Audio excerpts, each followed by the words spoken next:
Bienvenido a mi canal de audiolibros. Si todavía no lo has hecho, por favor, suscríbete. Me ayudaría muchísimo si lo hicieras. En este momento estamos leyendo la obra clásica Frankenstein de Mary Shelley. Capítulo 10. Día tras día, semana tras semana, fueron transcurriendo tras mi regreso a Ginebra, y no reuní el valor suficiente para comenzar el trabajo. Temía la venganza del demonio si lo defraudaba. Sin embargo, era incapaz de vencer mi repugnancia a emprender la tarea. También descubrí que era incapaz de componer una mujer sin volver a dedicarle muchos meses de estudio y laboriosas pruebas. Había oído que un filósofo inglés había hecho algunos descubrimientos cuyo conocimiento me sería de mucha utilidad. Y en ocasiones pensaba pedirle permiso a mi padre para visitar Inglaterra con esa intención. Pero me aferraba a cualquier excusa para retrasarlo, y no me decidía a interrumpir mi tranquilidad recuperada. Mi salud, que hasta entonces se había resentido, había mejorado mucho, y, cuando no lo impedía el recuerdo de mi desgraciada promesa, me encontraba bastante animado. Mi padre observó aquel cambio con placer y constantemente buscaba el mejor método para erradicar los restos de la melancolía que de vez en cuando regresaba y me atacaba con su feroz oscuridad, ensombreciendo el anhelado amanecer. En aquellos momentos me refugiaba en la más absoluta soledad. Pasaba días enteros en el lago, solo, en un pequeño bote, mirando las nubes y escuchando el murmullo de las olas, en silencio y en completa indiferencia. Pero el aire fresco y el sol brillante, con mucha frecuencia, conseguían devolverme en alguna medida la compostura. Y cuando regresaba, respondía a los saludos de mis amigos con una sonrisa más dispuesta y un espíritu más afectuoso. Fue después de volver de una de esas excursiones cuando mi padre, llamándome aparte, se dirigió a mí del siguiente modo. Mi querido hijo, me alegra mucho comprobar que has vuelto a tus antiguos placeres y parece que vuelves a ser tú mismo. Y sin embargo, aún estás triste y rehuyes nuestra compañía. Durante un tiempo he estado completamente perdido al respecto y no podía ni siquiera imaginar cuál podría ser la causa de esto. Pero ayer se me ocurrió una idea, y si está bien fundada, te ruego me la confirmes. En este punto la discreción no solo sería completamente inútil, sino que contribuiría a triplicar nuestras tribulaciones. Temblé visiblemente cuando terminó aquella introducción, y mi padre continuó. Te confieso, hijo mío, que siempre he considerado el matrimonio con tu prima como el fundamento de nuestra felicidad familiar y el báculo de mi ancianidad. Os conocéis desde que erais niños, estudiabais juntos, y parecía, por vuestros caracteres y gustos, que estabais hechos el uno para el otro. Pero los hombres a veces estamos tan ciegos, y lo que yo creía que podía ser lo mejor para encauzar mi plan puede haberlo arruinado por completo. Tal vez solo la mires como a una hermana, sin que haya en ti ningún deseo de convertirla en tu esposa. Es más, seguro que has encontrado a otra de la que estás enamorado. Y, considerando que has comprometido tu honor en el futuro matrimonio con tu prima, ese sentimiento puede causar el punzante dolor que pareces sentir. Querido padre, tranquilízate. Quiero a mi prima de todo corazón y sinceramente. No he conocido a ninguna mujer que me inspirara, como Elizabeth, la admiración y el cariño más profundo. Mis esperanzas y mis perspectivas de futuro se basan enteramente en la expectativa de nuestra unión. Mi querido Víctor, la confirmación de tus sentimientos en este asunto me produce una alegría mayor que la que me haya podido proporcionar cualquier otra cosa desde hace mucho tiempo. Si es eso lo que sientes, Seremos felices con toda seguridad, por mucho que las circunstancias actuales puedan arrojar alguna tristeza sobre nosotros.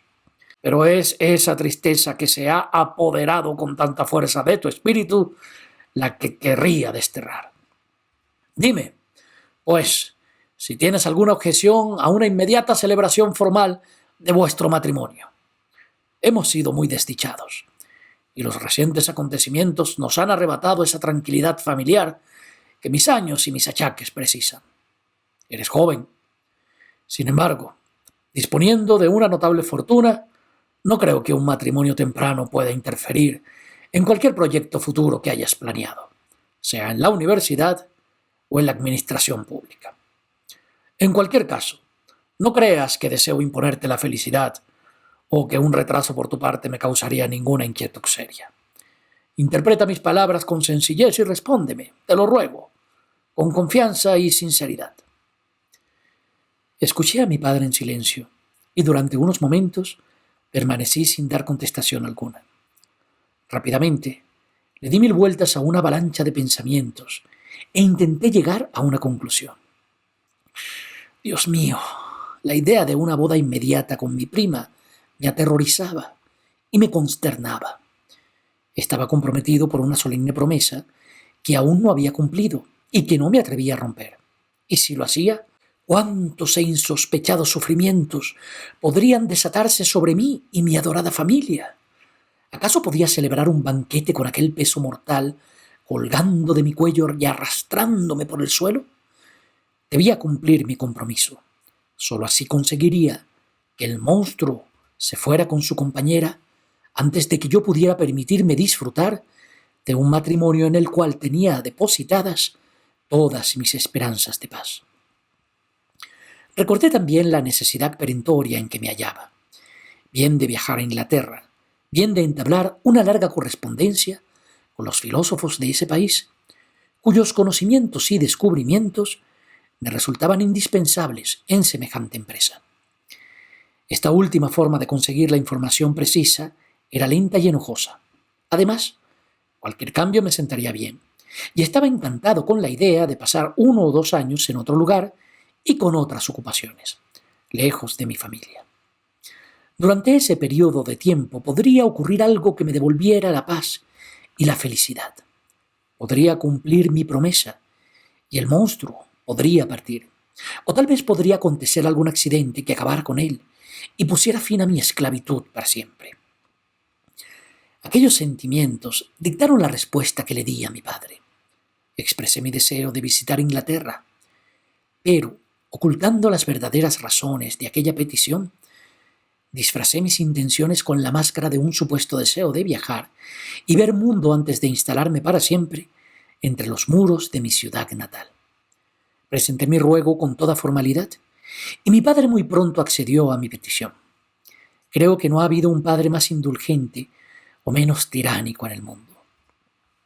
Nuestro plan se dispuso de inmediato. Viajaría a Estrasburgo, donde me reuniría con Clerval, y luego bajaríamos juntos por el Rin. Pasaríamos algún tiempo, poco, en las ciudades de Holanda, y la mayor parte de nuestro periplo lo pasaríamos en Inglaterra. Regresaríamos por Francia. Se acordó que este viaje duraría 2 años. Mi padre se contentó con la idea de que me casaría con Elizabeth inmediatamente después de mi regreso a Ginebra.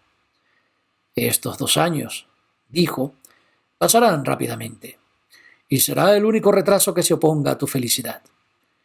Y en realidad, deseo fervientemente que llegue el tiempo en que todos estemos juntos y que ni las esperanzas ni los temores consigan alterar nuestra tranquilidad familiar. Estoy de acuerdo, contesté.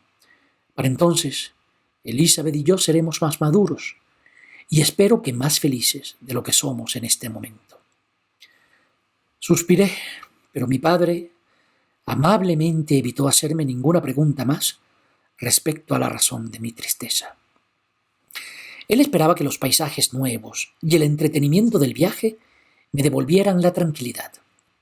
Luego hice los preparativos para el viaje, pero se apoderó de mí un sentimiento que me llenó de temor y angustia. Durante mi ausencia debería dejar a mis familiares solos, inconscientes de la existencia de un enemigo y desprotegidos ante sus ataques, pues tal vez se enfurecería al ver que yo me iba. Pero había prometido seguirme allá donde quisiera que yo fuera. ¿No vendría tras de mí a Inglaterra? Esa suposición era desde luego aterradora, pero tranquilizadora en tanto en cuanto significaba que mi familia estaría segura. Me amargaba la idea de que pudiera ocurrir lo contrario.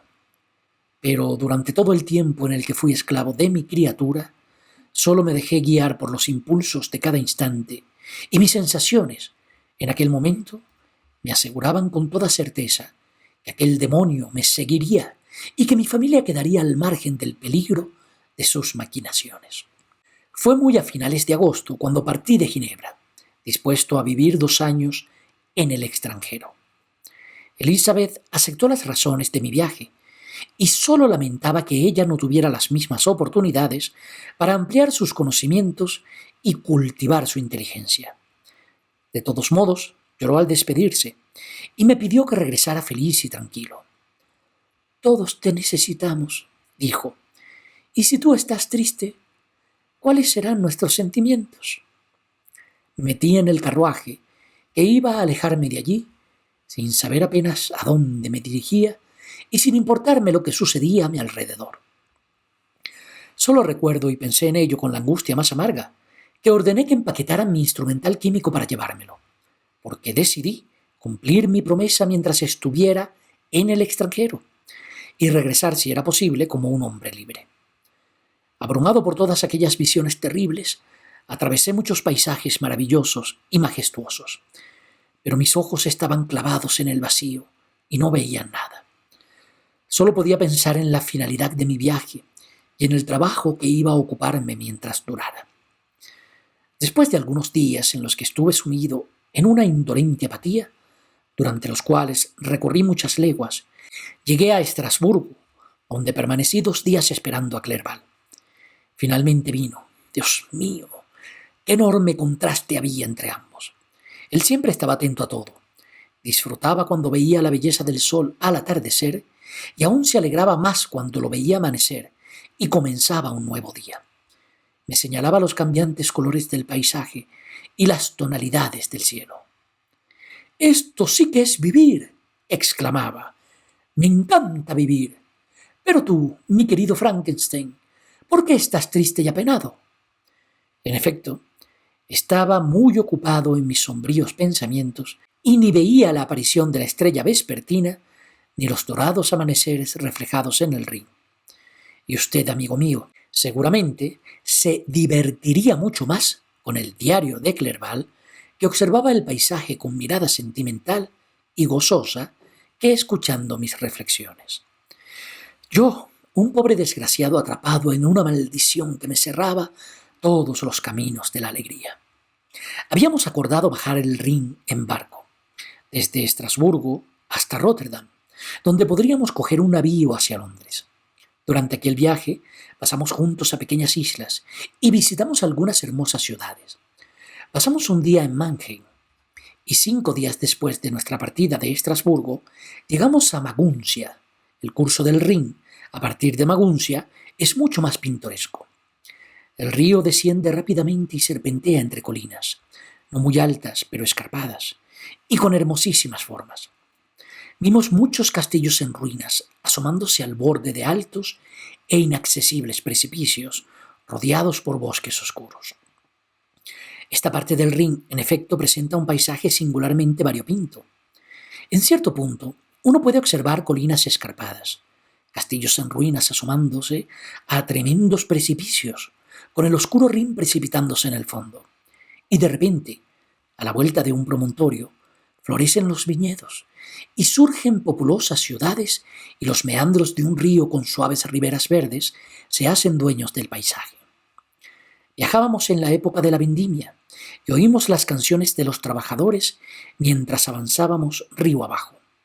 Incluso yo, con el espíritu abatido y el ánimo continuamente perturbado por sentimientos sombríos, incluso yo pude disfrutar de aquello. Me tumbaba en la barcaza y, mientras miraba el cielo azul sin nubes y me embriagaba con una paz que durante mucho tiempo me había sido esquiva. Y si aquellas eran mis sensaciones, ¿cómo describir las de Henry?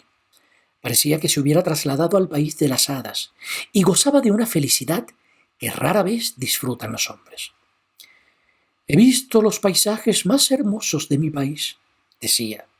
«He estado en los lagos de Lucerna y de Uri, donde las montañas nevadas se desploman casi verticalmente sobre el agua, proyectando sombras negras e impenetrables que los hacen tétricos y lúgubres, si no fuera por los islotes verdes que tranquilizan la vista con su alegre aspecto.